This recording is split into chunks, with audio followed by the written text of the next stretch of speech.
بسم اللہ الرحمن الرحیم۔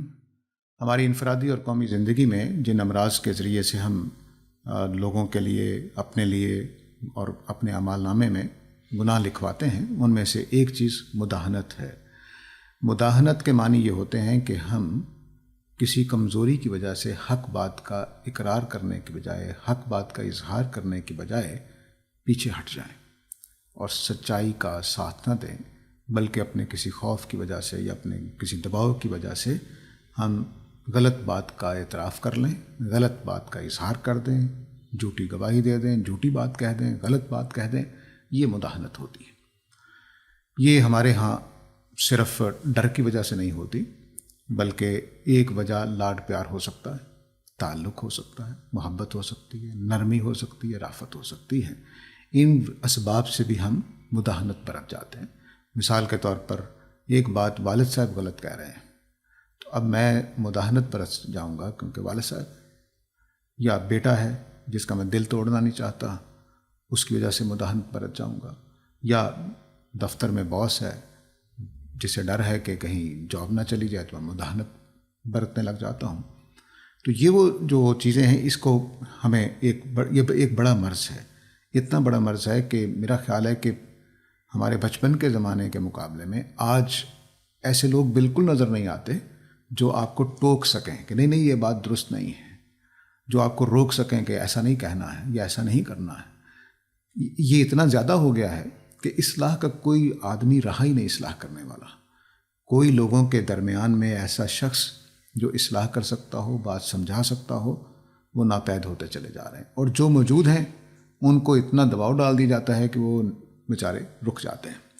تو مداہنت سے بھی بچنا لازمی بات ہے، جس طرح دوسرے گناہوں سے بچتے ہیں۔ یہ وہ گناہ ہوتے ہیں جو خفی قسم کے ہیں، یعنی نمایاں نہیں ہوتے ہماری زندگی میں۔ ہم قتل، چوری، زنا کو آرام سے گناہ سمجھ لیتے ہیں، لیکن مداہنت کو ہم گناہ نہیں سمجھتے۔ مداہنت اتنا بڑا معاملہ ہے کہ اس کی وجہ سے معاشرے بگڑتے چلے جاتے ہیں۔ ہمارے ہاں رشوت کھانے والے، ہمارے ہاں چوری کرنے والے، ہمارے ہاں جھوٹ بولنے والے، یہ سب زندہ رہتے ہیں۔ اگر ہم مداہنت برتنے والے لوگ نہ ہوں تو اس کا نتیجہ یہ نکلے گا کہ ہمارے ماحول میں کوئی آدمی لمبے عرصے تک برائی پر قائم نہیں رہے گا، کیونکہ اس کو روکنے والے موجود رہیں گے۔ مثلا میں نے جھوٹ بولا ہے تو ایک دفعہ بولوں گا، 2 دفعہ بولوں گا تو 10 لوگ مجھے سمجھانے آ جائیں گے، کیونکہ وہ مداہنت نہیں برتتے ہوں گے۔ سمجھانے آ جائیں گے تو پھر میرے لیے اپنے جھوٹ کے ساتھ زندہ رہنا ممکن نہیں رہے گا، بلکہ مجھے جھوٹ چھوڑنا پڑے گا۔ ایسے ہی تمام امراض معاشرے میں آہستہ آہستہ ختم ہو جاتے ہیں اگر ارد گرد کے لوگ مجھے مداہنت کی بجائے، میرا لحاظ رکھنے کی بجائے، میرے سے ڈرنے کی بجائے، میرا اکرام کرنے کی بجائے مجھے سمجھانا شروع کر دیں اور حق گوئی پہ آ جائیں، سچی بات کہنے پہ آ جائیں، اور جو اقرار، جہاں پہ سچائی کا اقرار کرنا ہے وہاں سچائی کا اقرار کریں، جھوٹ کا ساتھ نہ دیں۔ تو اگر ہم یہ رویہ اختیار کر لیں تو قرآن مجید نے جو ہمیں ایک پیغام دے رکھا ہے سورہ العصر میں کہ ہم تواصی بالحق اور تواصی بالصبر کرنے والے ہیں، تو پھر ہمارے اندر یہ وصف جاگزیں ہو جائے گا اور ہم ایک اچھی قوم بننا شروع ہو جائیں گے۔ فی الحال ہم تباہی کی طرف کیوں جا رہے ہیں؟ اس کی وجہ یہی ہے کہ ہمارے اندر مداہنت کا مرض ہر لیول پہ موجود ہے، ہر جگہ پہ موجود ہے، اور ہم ایک لمحے کے لیے بھی اس میں سے نکلنے کو تیار نہیں ہیں، بلکہ اگلی نسلوں کو دیکھ کر مجھے خیال کبھی کبھی ہوتا ہے کہ شاید ہم اس کے عادی ہو چکے ہوئے ہیں، ہمیں یہ اب برا لگتا ہی نہیں ہے، ہم اسی طرح سے جینا سیکھ چکے ہوئے ہیں، اور ایسے ہی چلتے رہیں گے شاید صدیوں تک۔ لیکن اگر ہم ایسے چلتے رہے تو پھر ہماری قوم کا، ہماری ملت کا کوئی پرسان حال نہیں ہوگا، یہ زوال کی طرف چلتی چلی جائے گی، اور ایک وقت وہ آ جائے گا کہ لوگوں کا اس قوم پر سے اعتبار اٹھ جائے گا۔ خیر وہ ابھی بھی اٹھ چکا ہوا ہے، لیکن مزید ختم ہوتا چلا ہے۔ ابھی پھر بھی کچھ اعتبار کر لیتے ہیں، یہ بالکل ختم ہو جائے گا۔ قرآن مجید نے اسی لیے ہم سے تقاضا کیا ہے کہ ہم خدا کی طرف پلٹیں توبۃ نصوحا، یعنی مکمل معنی میں ہمارے ہاں یہ کمزوری موجود نہیں رہنی چاہیے کہ ہم کسی جگہ پر بھی خرابی کے ساتھ، گناہ کے ساتھ، برائی کے ساتھ کھڑے ہوں۔ یہ ہمارے اندر چیز نہیں ہونی چاہیے، بلکہ ہم ہاں اس میں ایک اور چیز سامنے رکھنی چاہیے کہ یہ کرنا کیسے ہے۔ یہ نہیں ہونا چاہیے کہ ہم منہ پھٹ قسم کے آدمی کی طرح یہ فریضہ انجام دینے لگے، نہیں، اس میں سچائی کا ساتھ دینے کے لیے بڑی حکمت اور دانائی کی ضرورت ہوتی ہے، اور جب ہم مداہنت پہ آ جاتے ہیں تو دانائی پیدا ہو نہیں سکتی۔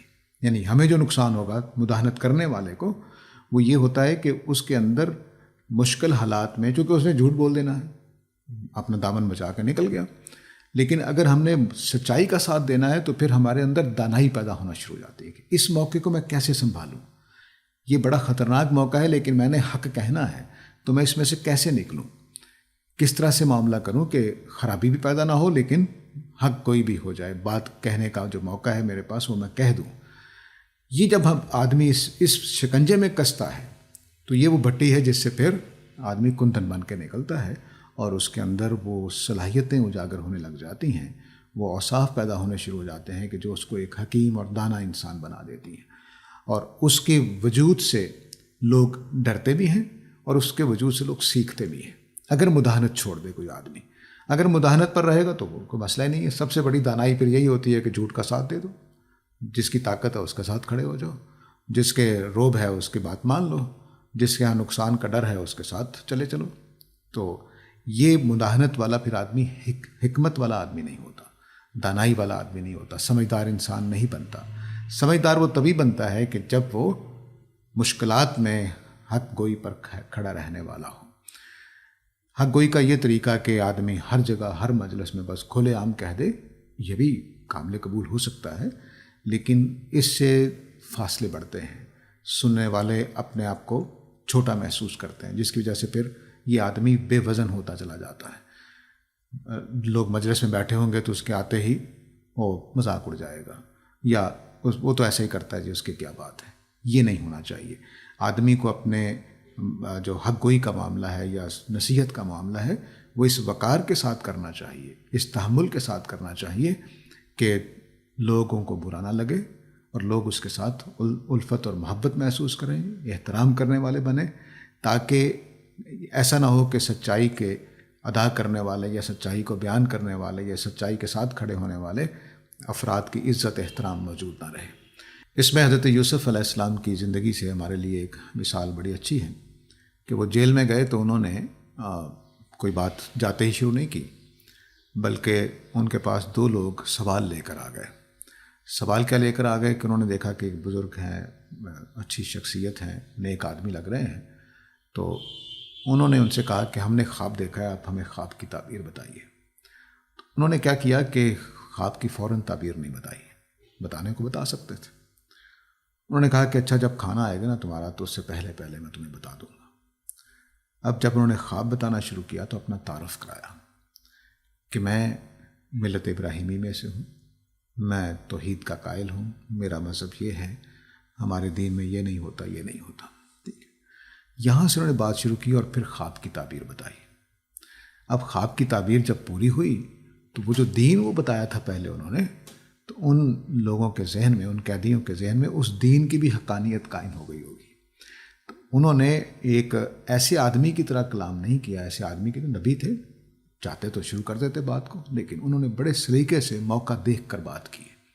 تو ایسے ہی ہمیں بھی یہ دیکھنا چاہیے کہ کوئی بات ہم سے کرنے آ گیا ہے تو کریں، اور کرنی ہے تو اگر فرض کلی تنقید ہی کرنی ہے تو اکیلے میں کر دیں۔ آج کل ہمارے پاس اور بہت سارے ذرائع ہو گئے ہیں، اچھا سا ایک میسج لکھیں بھیج دیں۔ تو اس طرح کی چیزیں ہمارے اندر موجود رہنی چاہیے۔ ہم بالکل دانائی کے ساتھ، ہوشیاری کے ساتھ، کسی کو تکلیف دیے بغیر، کسی کی بے عزتی کا سامان بنے بغیر، کسی کے لیے امبیرسمنٹ کا سامان بنے بغیر ہم یہ باتیں کہتے رہیں تو ہمارے اندر وہ دانائی پیدا ہو جائے گی جو انبیاء کے ہاں نظر آتی ہے، جو صالحین کے ہاں نظر آتی ہے، جو پرانے ان مصلحین کے ہاں ہوتی تھی، کہ ہر آدمی ان کے پاس جاتا تھا، عزت نفس بچا کر بات سیکھ کے آ جاتا تھا۔ ان کی عزت نفس کو کبھی بھی انہوں نے ٹھیس نہیں پہنچائی۔ ان کی مجالس میں لوگ جاتے تھے تو سارے ہی اپنے آپ کو معزز باعزت محسوس کرتے تھے، نہ کوئی کمی کمین ہوتا تھا، نہ کوئی چھوٹا ہوتا تھا، نہ کوئی بڑا ہوتا تھا۔ تو وجہ اس کی یہی تھی کہ ان کے ہاں افراد اہمیت رکھتے ہیں، انسان اہمیت رکھتا ہے، نہ کہ اس کی غلطیاں، نہ کہ اس کے عادات و اطوار۔ تو یہ کام ہمیں اپنے ماحول میں کرنا چاہیے۔ اب ماحول میں کیسے کریں گے؟ ایسا نہیں ہے کہ مجھے مثلا میں ایک شادی پہ گیا ہوا ہوں تو وہاں اجنبی اور واقف سارے لوگ اکٹھے ہیں اور میں ہر ایک کے ساتھ یہی عمل کر رہا ہوں، نہیں، میں نے اپنا دائرہ مقرر کر لینا ہے۔